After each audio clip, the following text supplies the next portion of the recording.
Good morning mga ka-idol. Magluto ako ng langka. Tapos ahogan ko nitong alimasag ka-idol. Liliit nang nabili ko. Wala akong mahanap na malalaking alimasag sa palengke ka-idol. Maliliit lang talaga. Pero okay na ito, pampalasa lang sa langka.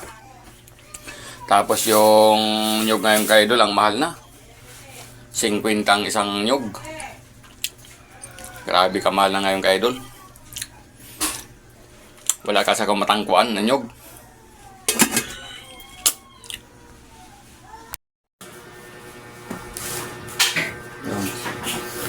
Mga ka-idol, magluto ako ng langka. Ginayat ko na. At salamat sa mga followers ko mga ka-idol. Salamat sa suporta nyo. At salamat sa mga ko ka-idol, mga subscriber ko dyan. Mga patuloy na nanonood sa akin mga ginagawa pang araw-araw. Grabe ang nyo ito idol. Dagta ng langka. Pinunasan ko na ng mantika to. Naging ako doon sa kaibigan ko ng langka ka-idol. Wow! Ito na ka-idol. May tanlad dyan. Ilagay ko na yung luya, bawang, sibuyas.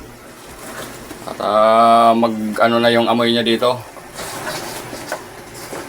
Maglasa na. Pag ako nagluto ng langka ka-idol, may talaga yan.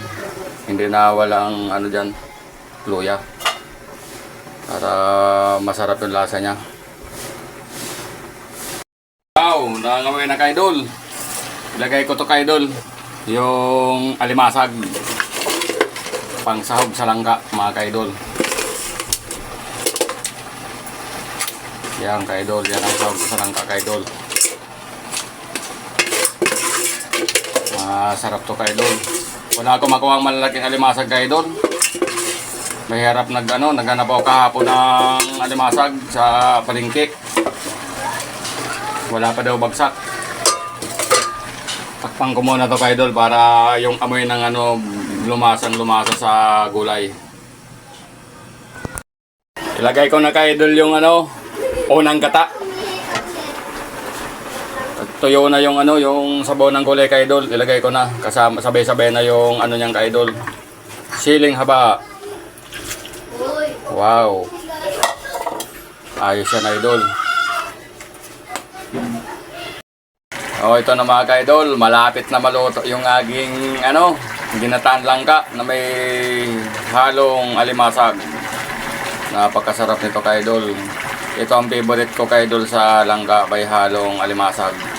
Kung nagkataon nga ka-idol na may hipon dun, haluan ko pa to ng hipon ka-idol. Ang sarap ng lasa nito ka-idol, ginataan langka. Para sa akin ka-idol, ito yung nababagay na ka-idol sa panlasa ko, yung papartner ko yung alimasag sa langka. Napakasarap niyan ka-idol. Malapit na maluto yan ka-idol. Hindi ko na tinakpang ka-idol kasi malulusaw yung gata. Luto na yan ka-idol. Pwede nang hainin yan ka-idol.